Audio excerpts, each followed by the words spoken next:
नमस्कार दोस्तों, स्वागत है आपका हमारे अपने पेज पर। दोस्तों, आज हमारे साथ नैनीताल की गौरी जुड़ने वाली हैं। और दोस्तों, ये मेरी छोटी फ्रेंड, छोटी बहन जैसी है बिल्कुल। और आज मुझे बहुत खुशी हो रही है कि ये आज हमारे घर पर आई हुई हैं। बहुत सारे सवाल जवाब लेकर आई हुई थी, वो डैडी के पेज पर हो चुके हैं। और आज गौरी अपना एक गीत भी रिकॉर्ड करके आई है। उसकी तो सबसे पहले शुभकामनाएं गौरी। मुझे बहुत अच्छा लगा कि आप एक अपना गीत रिकॉर्ड करके आई हो।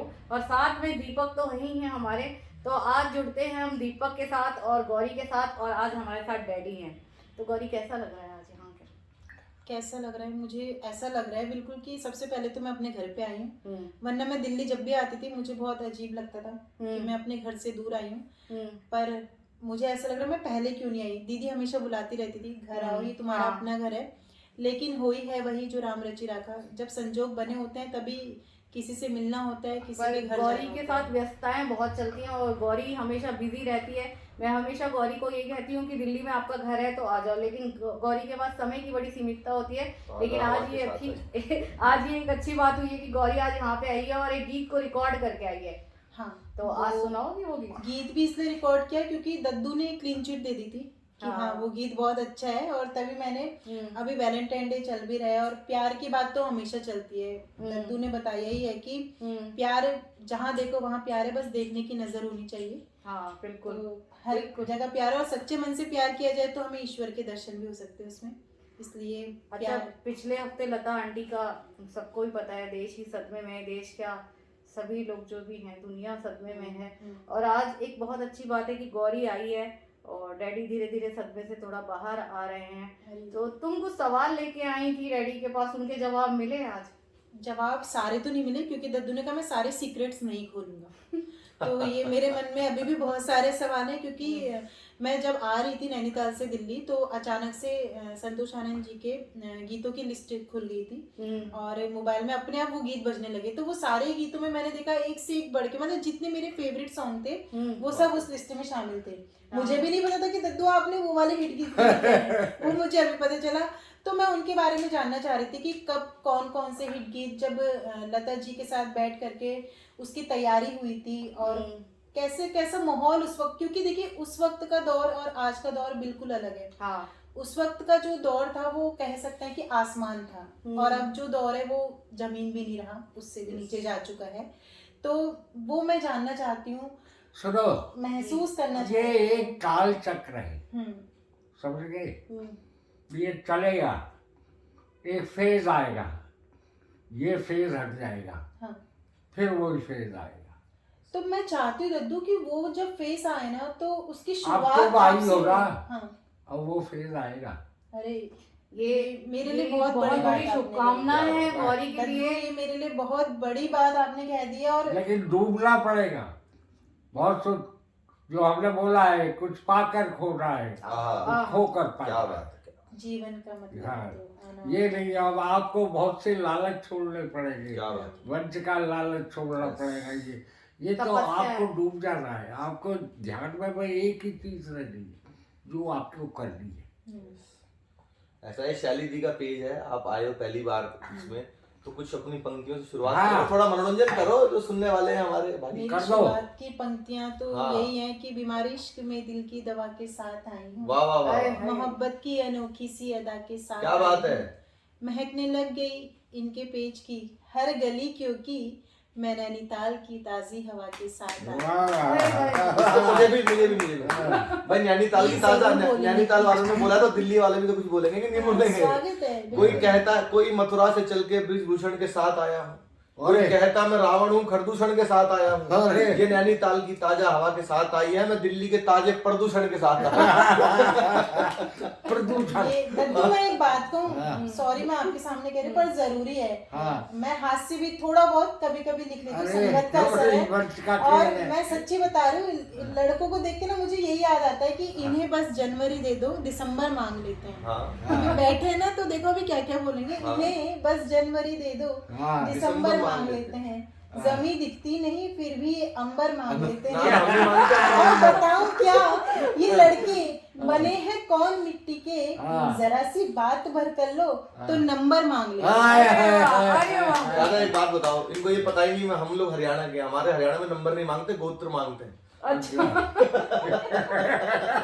बात वही हुई, जरा सा बस बोलने की देर है तो नंबर तो छोड़े गोत्र तक पहुंच जाते हैं। बताओ। पर मैं ये कहना चाहती हूँ, सच्ची मोहब्बत तो दद्दू रही नहीं आज के जमाने में। अरे वही रहती है।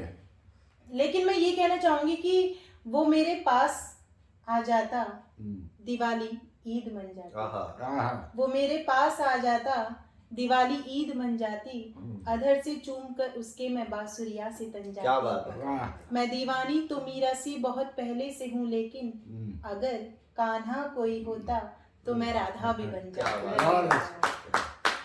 और आप राधा बन जाते, आधा तो हम भी बन जाते। और मैं यही कहूंगी कि देखो भाई, ये छेड़छाड़ ऐसी गीत चलती लिखा है। है। हाँ, ये छेड़छाड़ नहीं हो रही है। काहे की छेड़छाड़? और ये जीजा क्या हो रहा साली है? के जो छेड़छाड़ ये आईपीएल हो रहा हम है। आप बेटी फोन होके सुन रहे हैं, हम मजे ले रहे हैं। नहीं, मैं सच्ची बता रही हूँ। परिवार में बैठे हैं तो दद्दू परिवार बहुत में ऐसी टेंशन में होती है। थे, दद्दू बहुत टेंशन में थे हाँ। काफी दिनों से, हाँ। जब से लता जी हम सब से बहुत दूर हो गई हैं। पूरी दुनिया टेंशन में। लेकिन ये राजनीति जो है ना, इसने पूरे माहौल को ऐसा का तैसा कर दिया। मतलब राजनीति में ही सबको ढाल दिया है। वो दुख, वो एहसास कोई राजनीति नहीं। नहीं, चुनाव के कारण जो है वो नहीं। जो मैं चाहता था, पूरा आकाश पूरा वैसे तो हमेशा रहेगा है, लता जी जैसा ना हुआ ना हो।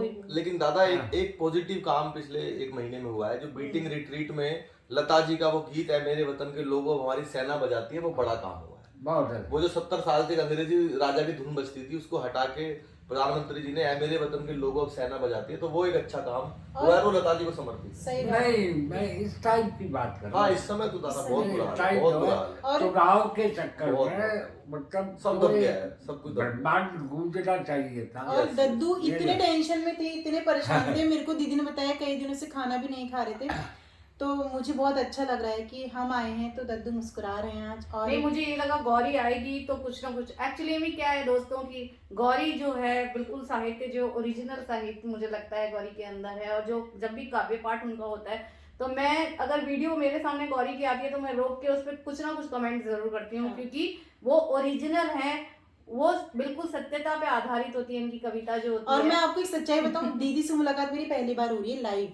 हाँ, हम फोन लोगों पे ने बहुत सिर्फ बार- फेसबुक और व्हाट्सएप पे एक दूसरे की शक्ल हम लोग- देखी है। हाँ, उसके हाँ। बावजूद दीदी जो मुझ पे भरोसा करती हैं, बहुत। जो एक छोटी बहन से भी छोटी बढ़ बहन। के, मतलब सच कहूँ तो मुझे अपनों से ज्यादा बाहर वाली दुनिया के परिवार के लोगों ने प्यार दिया। जैसे दीपक, दद्दू और दीदी से आज मैं पहली बार मिली हूँ, पहली लेकिन बार। उसके बावजूद दीदी ने हमेशा मेरा साथ दिया है। चाहे कितनी लोगों ने रणनीतियां तैयार की हों, कुरीतियां, बुराइयां, न जाने क्या क्या हुआ, लेकिन उसके बावजूद वही अगर डैडी मैं का कहना है यहाँ पे, अर्जुन की तरह एक ही अपने लक्ष्य पे ध्यान। मैंने आप लक्ष्य चिंता पे मत ध्यान करो, दिया। हम तन मन धन और गन चारों से आपके साथ हैं।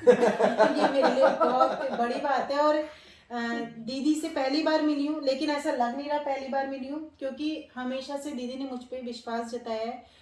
और इसके पीछे कहीं ना कहीं मैं कहूँगी दद्दू ने अपने ऐसे संस्कार दिए हैं कि उनकी बेटियां जानती हैं कि सच क्या है, झूठ क्या है, गलत क्या है, सही क्या है। और हम जैसी लड़कियों को जो अपने घर से बाहर अकेले निकलती हैं अपने मुकाम को पाने के लिए, अगर बाहर इस तरह का सपोर्ट मिलेगा तो मुझे नहीं लगता कि देश में कोई भी बेटी बाहर जाने से झिझकेगी या डरेगी। बिल्कुल ऐसे लोगों को बाहर होना चाहिए। मैं सैल्यूट करती हूँ संतोष आनंद जी के पूरे परिवार को, दीपक को। हमारे काव्य जगत में मैं हर किसी को तो नहीं कहूंगी, क्योंकि गिने चुने उंगलियों पे 5 नाम हैं जो परिवार की तरह हैं। और मुझे अच्छा लगता है कि कौरवों की सेना मुझे नहीं चाहिए। मतलब मेरे 5 पांडव ही मेरी ताकत अगर बने रहेंगे, मेरे लिए वही बहुत बड़ी बात है। क्योंकि घुटन को छोड़ शहरों की तुम्हारे गांव आई। मैं अक्सर कहती हूँ कि घुटन को छोड़ शहरों की तुम्हारे गांव आई है, मोहब्बत दूर से चल कर के नंगे पाँव आई है। जो पहुंची हूँ बुलंदी पे परेशान हो रहे हैं सब, जली हूँ धूप में मुद्दत तो जाकर छाँव आई है। वाह वाह और बहुत अच्छे, बहुत यही है बस कि कोई तकलीफ नहीं देखता, सबसे मुस्कुराहट देखते हैं। और आज बेशक दद्दू मुस्कुरा रहे हैं, लेकिन ये पिछले कुछ दिनों से कितने टेंशन में, अभी भी कितना रोए हैं।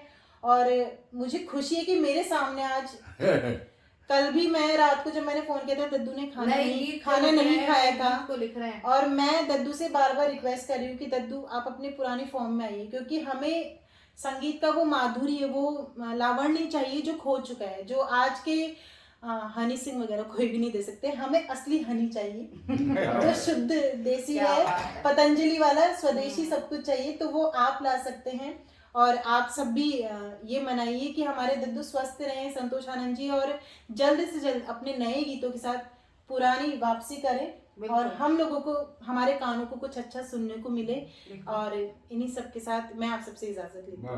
जय हिंद, जय हिंद, जय भारत। जय हिंद, जय भारत।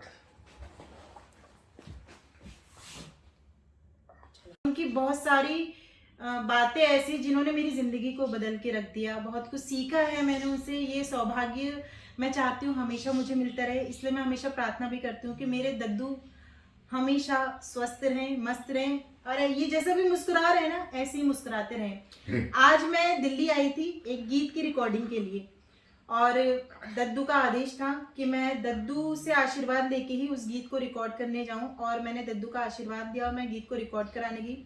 गीत कल आ जाएगा, आप सब उसको देखिएगा, सुनिएगा, और मेरे पेज पे शेयर हो जाएगा। और मैं उस गीत को दद्दू को सुना रही हूँ, उसके बाद दद्दू बताएंगे क्या कमी है या कैसा मैंने क्या कोशिश की है। उनका आशीर्वाद मिलेगा तो शायद वो गीत सफल होगा, आप सबकी जुबान तक चढ़ेगा। क्योंकि अगर दद्दू ने, मतलब ये एक ऐसा तीर्थ है कि जहां अगर मैंने अपने गीत की पूजा या अर्चना कर दी तो शायद मेरा गीत लोगों की जुबान पे चढ़ जाएगा। दद्दू मैं वो गीत पढ़ती हूँ। जब सांसों में चंदन महके, रातों में अंगारे दहके, हवा नशीली लजवंती सी, हौले हौले धड़कन बहके, ऐसे में अधिकार जरा सा कर लेना, हाँ तुम मुझको प्यार जरा सा कर लेना, तब तुम मुझको प्यार जरा सा कर लेना, जब सांसों में चंदन महके। गीत का पहला बंदा। मैं पानी में प्यासी प्यासी रहती हूँ, तू आवारा बादल तेरी क्या जानू, नदियाँ की उल्टी धारा में बहती हूँ, तू बंजारा पागल तेरी क्या जानू, बाहों का विसार जरा सा कर लेना, हाँ तुम मुझको प्यार जरा सा कर लेना, तब तुम मुझको प्यार जरा सा कर लेना, जब सांसों में चंदन महके। गीत का दूसरा बंदा।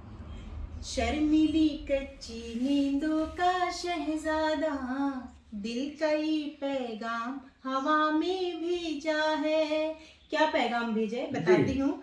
शर्मीली कच्ची नींदों का शहजादा, दिल का ये पैगाम हवा में भेजा है, कातिल हूँ मैं जान से प्यारी लगती हूँ, उसने कैसा रोग दवा में भेजा है, अर्पण को स्वीकार जरा सा कर लेना,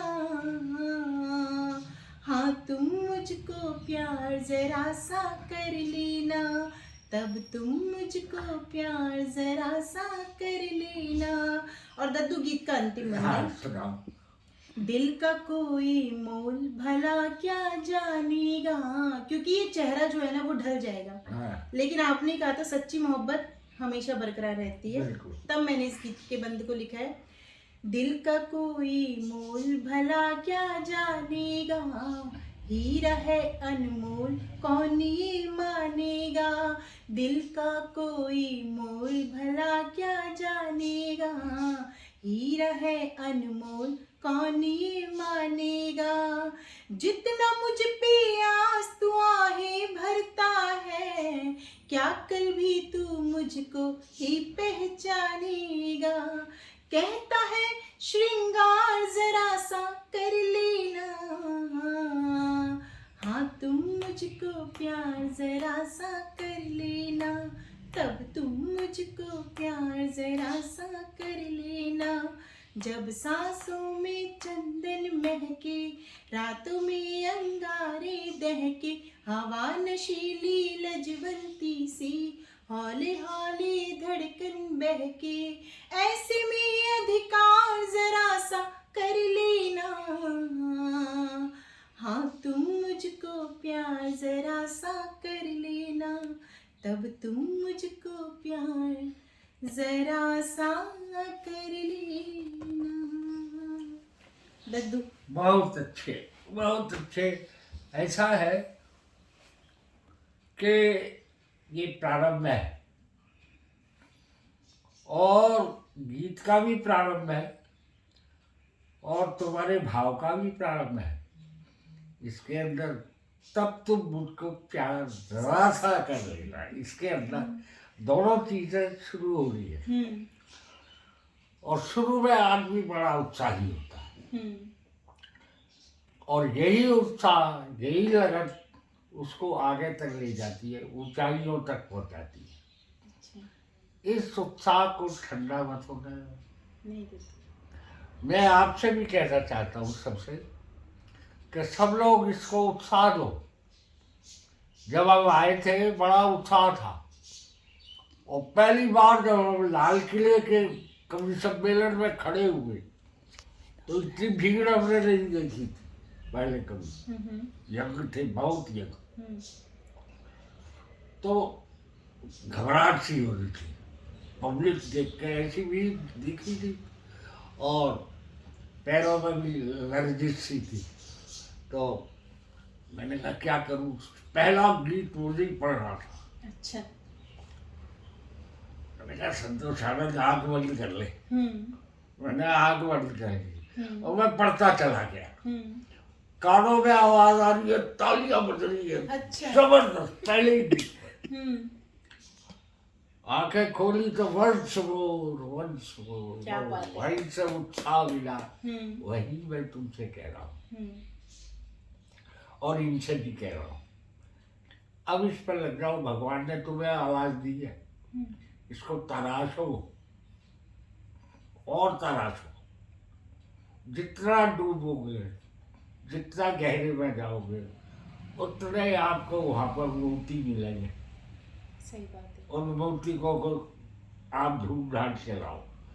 और कभी भी जब आप गीत का खेल करें तो उसमें जल्दबाजी मत करना। गीत को बहुत से लोग आपको फालतू भी कह देंगे, अरे क्या बात है, क्या बात। ये होती है लोगों की। मैं बहुतों के सुन रहा हूँ आजकल। सही बात है। आजकल हर कोई गायक बन गया है, गायिका बन गई है और इसमें ये दे दिया ना सोशल मीडिया। सही बात है। लेकिन तुमको वो नहीं बनना है, तुम तो क्लासिक बनना है। ये अगर लेके चलोगे, ये सारी जनता तुम्हारा इंतजार कर रही है। ये सब तुम्हें एंजॉय करके बुलाओ वंस मोर। आज भी वो कानों में गूंज रहा है। लेकिन जब मैं गीत लिखने गया तो मैं वो भूल गया वंस मोर को। वहाँ पर मैं यही रहा कि मैं गीत कहाँ से हो गया। मैं गीत जो है, गीत का ध्यान रखना। तो दद्दू, मैं हमेशा इन बातों का ध्यान रखूंगी और शर्त यह है कि आप ऐसी आशीर्वाद बनाए रखना। कहीं कोई गलती भी होगी ना तो मुझे डांट के बताना, गौरी ऐसे नहीं ऐसे करना है, ठीक है ना? हमेशा जब तक हूँ। तो बहुत बहुत धन्यवाद आप सभी का। और दद्दू के लिए प्रार्थना करिएगा, ये ऐसे ही हंसते रहें और हमेशा हम लोगों के साथ रहें। जय हिंद, जय भारत। भारती।